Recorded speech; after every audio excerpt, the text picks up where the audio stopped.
بسم اللہ الرحمن الرحیم۔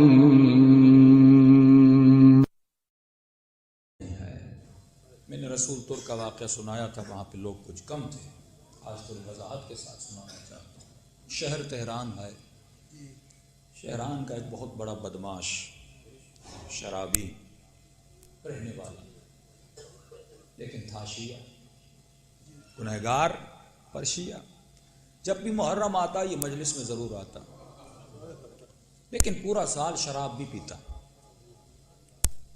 محرم کے 9 دن بھی شراب پیتا، 10ویں دن نہیں پیتا تھا۔ وہ بھی کہتا تھا حسین یہ تجھ پر احسان نہیں ہے، کیونکہ آج ملتی نہیں ہے اس لیے نہیں پیتا، لیکن شیعہ تھا، محب تھا۔ جب مجلسیں ہوتی، میں کہتا ہوں نا یہ مجلس دواخانہ ہے، یہ بڑے سے بڑے کینسر کو ختم کر سکتی ہے، روح کی کینسر کی بات کر رہا ہوں، یہ بڑی سے بڑی بیماری کو ختم کر سکتی ہے۔ یہ ایسا مطب خانہ ہے، جب شمر حسین کے سینے پر سوار تھا، امام نے کہا اب بھی وقت ہے شفال حسین سے۔ حسین کا مقصد یہ نہیں کہ مجھے مارا ہے نا، میرے بیٹے کو مارا ہے نا، مجھ پہ ظلم کیا، میں معاف کرتا ہوں، جنتی بن جنتی۔ حسین کے لیے یہی کامیابی ہے کہ ایک جہنمی کو جنت میں لے جائیں۔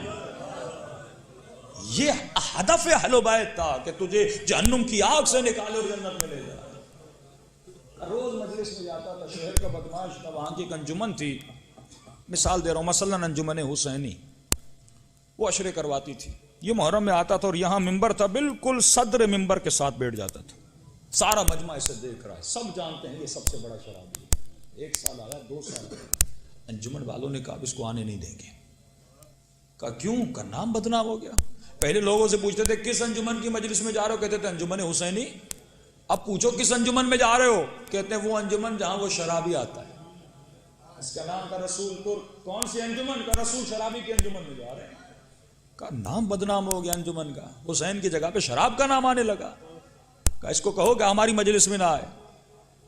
اس کو بلایا، رسول باہر آیا، کیا کام ہے؟ کہا رسول ترک آج کے بعد ہماری مجلس میں نہ آیا کرو۔ اس نے کہا تمہاری مجلس؟ کہا ہماری مجلس، کا مجلس تو حسین کی، کیوں نہ آؤں؟ کہ رسول بات کو مت پھرا، ہم نہیں چاہتے تم مجلس میں۔ کیوں؟ کہ رسول تمہاری وجہ سے ہماری انجمن بدنام ہو گئی، سب کہتے ہیں کون سی انجمن کا؟ وہاں جو شرابی جاتا ہے وہاں جا رہا ہے۔ اس نے کہا ٹھیک ہے، اگر ناراض ہو میں آگے بیٹھتا ہوں، میں مجلس کے آخر میں بیٹھوں گا۔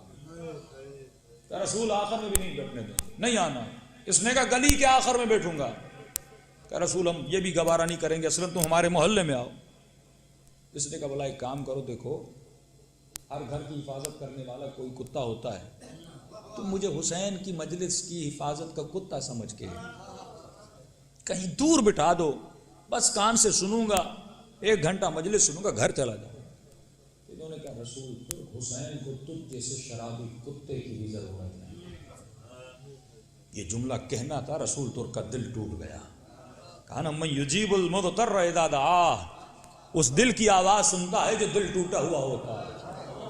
آج تک اسے احساس نہیں تھا میں کون سا گناہ کر رہا ہوں، لیکن اسے پتا چلا حسین کو مجھ جیسے کتے کی بھی ضرورت نہیں۔ لڑتا تو لڑ سکتا تھا، بیٹھتا تو بیٹھ سکتا تھا، شہر کا بدماش تھا، لیکن رسول ترک وہاں سے باہر نکلا، سیدھا گھر گیا، دروازہ بند کیا۔ کہتے ہیں 9-10 دن یہ گھر سے نکلا نہیں، روز رات کو روتا تھا، کہتا تھا حسین مجلس تو تیری ہے، اور ہم نے سنا ہے کہ تیری مجلس میں بڑے بڑوں کو شفا ملتی ہے، جانتا ہوں میں گنہگار ہوں، تبھی میں نے کہا کہ میں تیرا کتا ہی بن جاؤں۔ کتا نجس ہے، لیکن مولا انہوں نے مجھے تیری مجلس سننے بھی نہیں دی۔ اس نے کہا مولا مجلس تیری ہے، ان کی تو نہیں ہے، اگر تو چاہے گا کہ مجھ جیسا شرابی تیری مجلس میں آئے اور اسے شفا ملے، اب اگر تو بلائے گا تو میں آؤں گا، ورنہ قطعاً کبھی بھی تیری مجلس میں نہیں جاؤں گا۔ پہلا دن، دوسرا دن، 9 محرم گزر گئے، رسول ترک بہت رویا۔ کہ حسین لگتا ہے کہ سچ مجھ تجھ کو مجھ جیسے کتے کی ضرورت نہیں ہے۔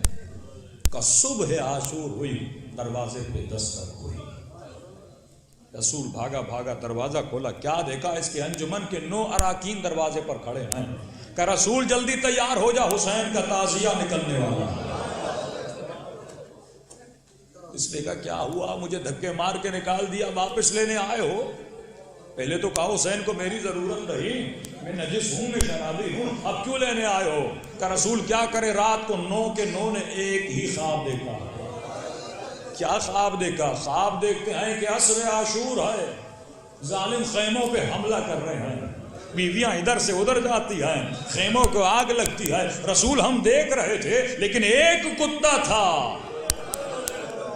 جو ان گھوڑے سواروں کو کبھی ادھر بھگاتا تھا کبھی ادھر بھگاتا تھا. ہم نے کہا یہ یہاں پہ کہاں سے آیا؟ ایک مرتبہ جب غور سے اس کے چہرے کو دیکھا, رسول وہ تیرا چہرہ تھا. کا اتنا کہنا تھا, اس کے بدن پہ کپ کپاہٹ طاری ہوئی اور زمین پہ گرا. کہ مولا کم از کم اتنا تو مقام مجھے کہ میں سیدانیوں کے خیموں کی حفاظت کروں. حسین نے اتنا مقام مجھے دیا. کہتے ہیں اس دن کے بعد تہران کی شاید کوئی مجلس ہو تو رسول کو اپنی مجلس میں نہ بلاتی, کیونکہ جب یہ روتا تھا تو پورا مجمع روتا تھا. 28 سال زندہ رہا, لیکن اس دن کے بعد کسی نے رسول کو گناہ کرتے ہوئے نہیں دیکھا. اس دن کے بعد رسول کی نماز شب قضا نہیں ہوتی تھی. یہ شہر کا بڑا عابد بن چکا تھا, بڑا عارف بن چکا تھا. اسے حریت کہتے ہیں. ایک مرتبہ حسین نے ایک جھلک کیا دکھائی, اس نے خود کو اپنے وقت کا حر بنا دیا. فرماتے ہیں اتنا نے کہ آیت اللہ کافی فرماتے ہیں صبح جمعہ جب دعائے ندبہ ہوتی تھی, مجمع دعا سن کے چل جاتا تھا, لیکن رسول 2 گھنٹے روتا تھا. کہ رسول دعا ختم ہو گئی, اب تک بیٹھا ہوا ہے. کہ ندبہ کا مطلب کیا ہے؟ کہ ندبہ کا مطلب بلند بلند آواز سے رونا ہے. روتے کس لیے ہے؟ کہ تاکہ امام زمانہ آ جائے. کہتے ہیں آغائے کافی یہ بتا کیا میرا مولا آیا کہ میں جاؤں؟ تب تک روؤں گا جب تک میرا مولا نہیں آتا. ایک مرتبہ دوستوں کو رسول بلاتا ہے. اب حسین کی شفقت دیکھنا, اب حسین کی محبت دیکھنا. امام فرماتے تیرا پاسٹ جو بھی تھا, تو اپنے کل میں جو بھی تھا, یہ بتا تو آج بننا کیا چاہتا ہے. اس وقت میں فیصلہ کر تو کیا بننا چاہتا ہے. اپنی گناہ کی عادت کو نکالنا چاہتا ہے, اپنے جھوٹ کی عادت کو نکالنا چاہتا ہے, کیا شہوت کی زنجیروں سے آزادی چاہتا ہے, کیا مادیت کی زنجیروں سے آزادی چاہتا ہے, کیا تکبر سے آزادی چاہتا ہے, تو آجا حسین کے ہاسپٹل میں, آجا اس مطب خانے میں. یہاں بڑے سے بڑے بیمار کو شفا دی جاتی ہے. رسول اپنے ساتھیوں کو بلاتا ہے, کہتا ہے ساتھیوں میں کچھ ہی دنوں میں مرنے والا ہوں, لیکن میری وصیت ہے مجھے قم 9 کے قبرستان میں دفن کرنا. آج کے بعد جب بھی قم جائیں, پل آہنچی کے پیچھے یہ قبرستان موجود ہے. جس سے جا کر پوچھو کہ رسول ترک کی قبر کہاں ہے, سب اس کی قبر کی طرف لے جائیں گے. کا وصیت کی تھی, شب جمعہ آئی, یقین نہیں تھا لیکن کہہ چکا تھا میں مر جاؤں گا. یقین نہیں تھا, لیکن اچانک رسول کی روح پرواز کر کے چلی گئی. غسل دیا, کفن دیا, جنازے کو قم کی طرف لے جانے لگے. کسی نے کہا پوچھو تو صحیح رسول نے وہاں قبر لے کر رکھی تھی یا ایسے ہی کہہ دیا؟ انہوں نے قبرستان والوں کو فون کیا کہ رسول ترک نامی شخص نے کوئی قبر لی تھی. کہ نہیں ایسی کوئی قبر نہیں ہے. یہ پریشان ہوئے, کہ ایک قبر دیجیے, ان کی وصیت تھی, ہمارے دوست ہیں. انہوں نے کہا قبرستان میں ایک قبر بھی نہیں ہے, ہم آپ کو قبر نہیں دے سکتے. پریشانی کے عالم میں رسول نے وصیت کیسے کر دی کہ مجھے لے جانا؟ نہ قبر لی ہے, نہ وہاں پہ کوئی قبر ہے. کہ پتہ نہیں تھا, لیکن جانتے تھے یہ ولی خدا ہے, جو کہتا ہے سچ کہتا ہے. وصیت پہ عمل کرتے ہوئے جنازے کو قم 9 کے قبرستان کے دروازے پر لے آئے. دیکھا ایک جوان قبرستان کے دروازے پہ کھڑا ہے اور دور سے کہتا ہے کیا یہ جنازہ آج رسول کا ہے؟ ہم نے کہا تجھے کیسے پتا چلا؟ کہ جلدی لے آؤ, میں نے قبر بھی تیار کر کے رکھی ہے, کھود کے بھی رکھی ہے. لے آ حسین کے عزادار کو, لے آ حسین کے محبوب کو, لے آ رسول ترک کو. کہا تو کہاں سے جانتا ہے؟ پہلے جانتا تھا کہ نہیں, آج پہلی مرتبہ جنازہ دیکھ رہا ہوں, میں زندگی میں ملا بھی نہیں ہوں. تو پھر تو کیسے جانتا ہے؟ تم نے قبر کیسے بنا لی؟ کہ رات کو گھر میں سو رہا تھا, خواب میں حسین کی زیارت ہوتی ہے. امام فرماتے ہیں اے میرے عاشق, اے میرے محب, کیا حسین سے سودا کرے گا؟ میں نے کہا مولا کیسا سودا؟ کہ حسین کو تیری قبر چاہیے. مولا کون سی قبر؟ کا جو تم نے قم 9 کے قبرستان میں لے کر رکھی ہے وہ حسین کو دو. آج یہ قبر حسین کو دو, حسین تجھے وادی السلام میں ایک قبر دیں گے. میں نے کہا مولا کس کے لیے چاہیے؟ آپ کی قبر تو کربلا میں ہے, کس کے لیے لے رہے ہیں؟ کہ میری قبر کربلا میں ہے, لیکن ایک میرے محب کا جنازہ آنے والا ہے. اس کی قبر کا جا کر بندوبست کرو کہ خواب سے اٹھا ہوں تو یہ ہے اہل بیت کی محبت۔ حسین صرف دنیا میں شفقت نہیں کرتے، یہاں بیوی بچے، یہاں بھائی اور بیٹے تیرا جنازہ تکو تنہا قبر میں چھوڑ کے چلے جائیں گے، وہاں پہ کون کام آئے گا؟ یہی حسین کی محبت، یہی اہل بیت کی شفقت ہے۔ وہ اس دنیا کے اندھیروں کو بھی مٹاتے ہیں، وہ قبر کے اندھیروں کو بھی مٹاتے ہیں، وہ برزخ کے اندھیروں کو بھی مٹاتے ہیں۔ تو عزیزو، یہ ہے مجلس میں آنے کا مقصد کہ آؤ خود کو دیکھو اور سیدہ سے کہو سیدہ جیسا کہا تھا ویسا بن کے آیا ہوں، اگر کوئی کمی ہے تو مجھے ہدایت دیجیے، اگلی مجلس میں ایک اور مرتبہ لے کر آپ کی مجلس میں آؤں۔ یہ اہل بیت کی کلاس ہے، یہاں جتنا حاصل کرو گے اتنی روح پروان پہ چڑھ جائے گی۔ یہ دن آقا حسین کی یتیمی کے دن، یہ دن سیدہ زینب کی یتیمی کے دن ہے۔ دلوں کو کربلا لے جاؤ، جنت البقیع لے جاؤ اور سلام کرو اپنے غریب حسین کو۔ واقعات میں بہت سارے دوسری امام بارگاہوں میں بیان کر چکا کہ فرماتے ہیں صبح و شام حسین کو سلام کیا کرو، صبح اٹھو تو زیارت عاشورہ پڑھو، رات کو سونے لگو تو زیارت وارثہ پڑھو۔ کیوں کروں اتنے سلام حسین کو؟ فرمایا کیونکہ عاشورہ کے دن لوگوں نے حسین کو سلام نہیں کیا تھا۔ میرے مولا سلام کیوں نہیں کیا تھا؟ کہا کیونکہ انہوں نے حسین کو مسلمان سمجھا ہی نہیں، ترس گئے تھے میرے مولا کہ حسین کو کوئی سلام کرے۔ ساتھی جا چکے، سب جا چکے، یہی مظلومیت مولا علی کی تھی۔ جب گھر آتے ہیں تو سیدہ فرماتی علی میں نے سنا ہے کوئی تجھے سلام نہیں کرتا۔ مولا فرماتے ہیں سیدہ آپ سلام کی بات کرتی ہے، میں ان کو سلام کرتا ہوں، کوئی علی کے سلام کا جواب نہیں ہے۔ یہ مظلومیت اہل بیت تھی عزیزان محترم۔ تو جتنا سلام کر سکتے ہو حسین کو سلام کیا کرو، اہل بیت کو سلام کیا کرو، اور اس سلام کو اگر خلوص دل سے کیا جائے اور آنسو رقت سے نکلیں تو امام فرماتے ہیں ہر سلام کا ثواب ہے زیارت حسین کا۔ سلام کرو گے نام اعمال میں زیارت کا ثواب لکھا جائے گا۔ تو سب مل کے میرے ساتھ سلام کرے اور ربط مصیبت پیری سلاموں سے دیتے آئیں۔ جسے سلام نہیں آتا لفظ حسین تو سب کو آتا ہے، تو جب حسین کا لفظ آئے تو بلند آواز سے حسین کہیے گا کہ حسین کی یتیمی کے دن آئے۔ سب مل کے السلام علی الحسین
ستے امام فرماتے مومن جب بھی مجلس میں آؤ یہ سوچ کے رویا کرو اب یہ تیرے زندگی کی آخری مجلس ہے، میرا سلام ہو اس زخمی ہاتھ جن ہاتھوں میں بی بی تصویر بھی نہیں اٹھا سکتے۔ امام رضا فرماتے ہیں شیعو چھوٹی چھوٹی باتوں کے لیے ہمیں ہماری دادی کا واسطہ دیا کرو، ہم ہر مصیبت برداشت کر لیں گے، لیکن پسلیوں کا ٹوٹنا ہم برداشت نہیں کر سکتے۔ مولا بتائیے پھر میں واسطہ دوں تو کیسے دوں؟ آج 4 بچے یتیم ہوئے، ایک کا نام حسن، ایک کا نام حسین، ایک کا نام زینب کلثوم۔ فرمایا علی نے غسل بھی دیا، کفن بھی دیا، بیوی کا جنازہ گھر کے صحن میں رکھا۔ فرمایا حسن ماں سے آخری بار مل، بڑا مشکل ہوتا ہے بچوں کے لیے اپنی ماں سے خدا حافظ کرے۔ حسن آگے بڑھے، اپنے رخساروں کو اماں کے رخسار پہ رکھ دیا، رو کر کہا کلمینی، او اماں مجھ سے بات کرو، میں تیرا حسن ہوں۔ لیکن کوئی جواب نہیں آیا۔ یا کہ زینب اماں سے کہو مجھ سے بات کرے۔ زینب نے بیوی کو باہوں میں لیا، کہا کلمینی، اماں مجھ سے بات کرو، میں تیری زینب ہوں۔ لیکن کوئی جواب نہیں آیا۔ یا ام کلثوم آگے بڑھے، رو کر کا کلمینی اماں، او میری اماں مجھ سے بات کرو، لیکن کوئی جواب نہیں آیا۔ تینوں نے حسین کو دیکھا، حسین اماں سے کہو ہم سے بات کرے۔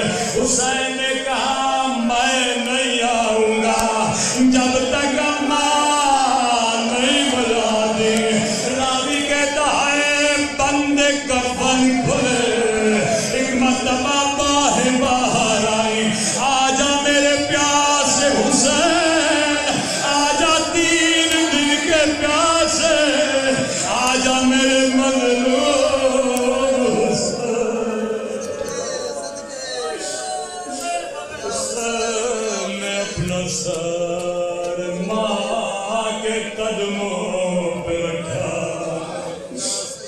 ایک جملہ مولا حسین کی خدمت میں کہوں گا، مولا جب آپ یتیم ہوئے، ماں نے سینے سے لگایا، آئے جگر پھٹ جاتا ہے۔ جب کربلا میں 4 سالہ یتیم بچی اپنے بابا کے جنازے پہ بھی ہے، یہاں شمرا آگے بڑھتا ہے، وہ کبھی تماچے مارتا ہے، کبھی تازیانے مارتا ہے۔ قربان سکینہ اور تیری یتیمی پہ۔ امام زمانہ فرماتے ہیں جب بھی میرے ظہور کی دعا کرو، خدا کو 2 بیویوں کا واسطہ دیا کرو، بس یہ آخری واسطہ سے میں تمام کروں گا۔ بولا کون سی بیوی ہے؟ فرمایا پہلی بیوی خدا کو میری پھوپھی زینب کا واسطہ دیا کرو، خدا کبھی دعا رد نہیں کرتا۔ دوسرا واسطہ کون سا؟ فرمایا خدا کو میری ننھی پوچھی سکینہ کا واسطہ دیا کرو. کیا ہے ایسا سکینہ؟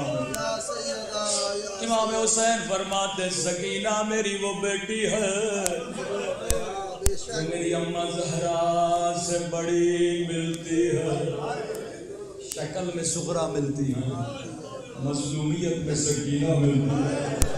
بس فرق اتنا ہے اس بیوی کی عمر 4 برس ہے، سیدہ 18 برس کی ہے. اب مصیبتیں کون سی ملتی ہیں؟ فرمایا سیدہ بھی بابا کے بعد رو رو کے چلی گئی،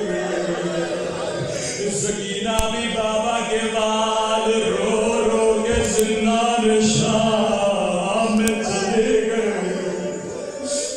ایران میں جب جناب سکینہ کو جناب سیدہ سے ملایا جاتا ہے کچھ اس طرح بی بی کے مسائل پڑھے جاتے ہیں. چند فارسی کے شعر پڑھوں گا، ترجمہ کروں گا. فرمایا جب قافلہ کوفے کی طرف روانہ ہوا، یہ ننھی سی بچی نہ پانی کا سوال کرتی نہ پانے کا سوال کرتی ہے، ایک ہی سوال ہے مجھے میرا بابا دے دو، مجھے بابا کے کٹی ہوئی گردن دو.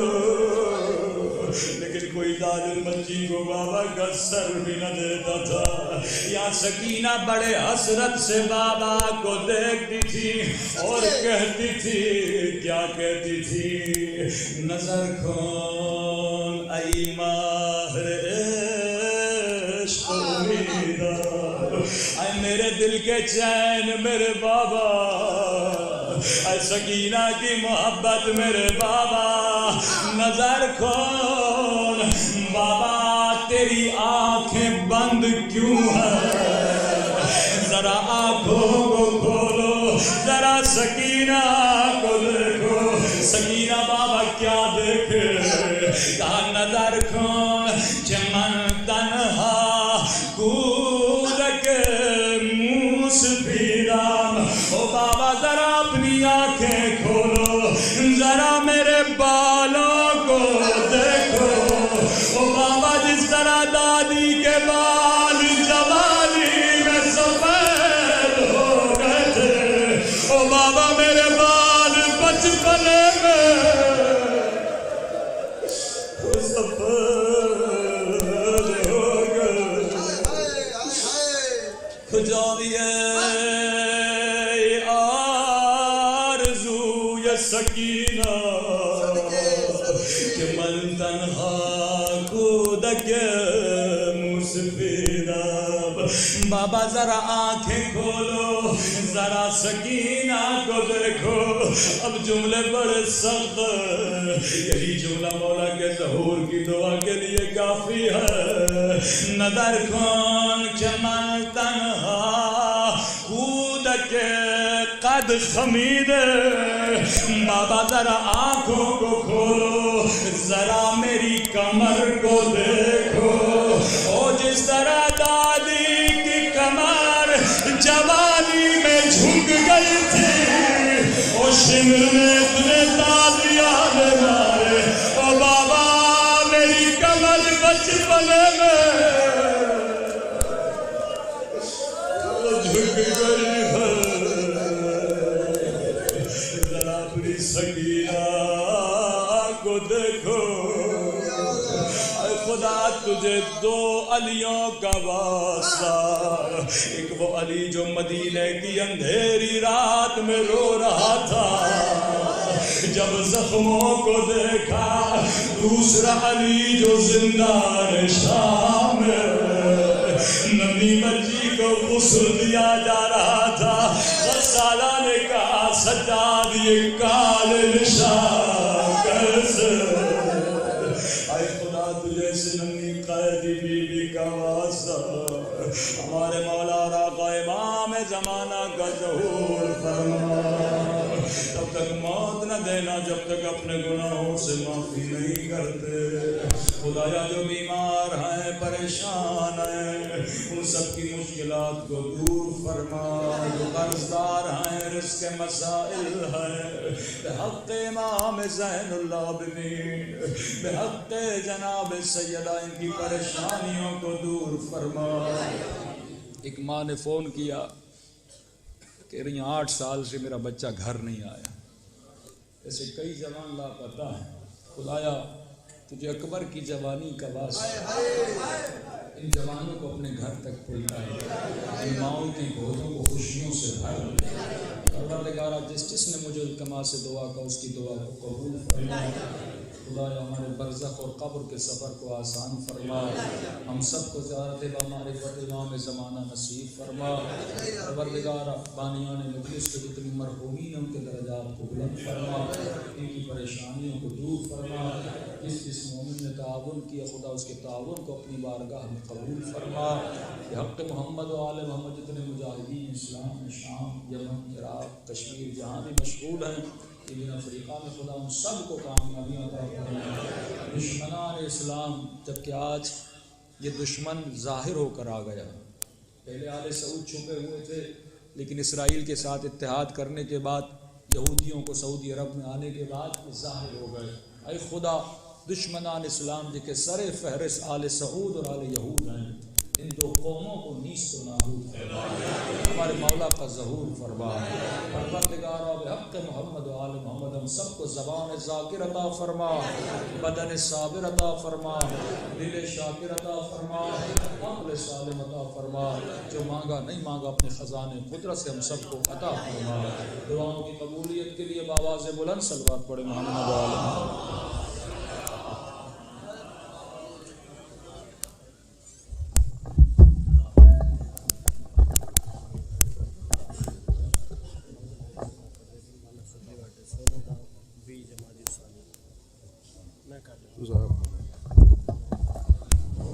مومنین یہ اعلان بھی سنتے ہیں، 16 تا 20 جمادی الثانی جشن ولادت باسعادت حضرت فاطمہ الزہرا سلام اللہ علیہا امام بارگاہ زینبیہ محلہ حسین آباد سوچن ورک میں منعقد ہوگا، جس میں جناب علامہ افضل حیدری صاحب خطاب فرمائیں گے۔ تمام مومنین سے شرکت کی اپیل ہے، شرکت فرما کر ثواب دارین حاصل کریں۔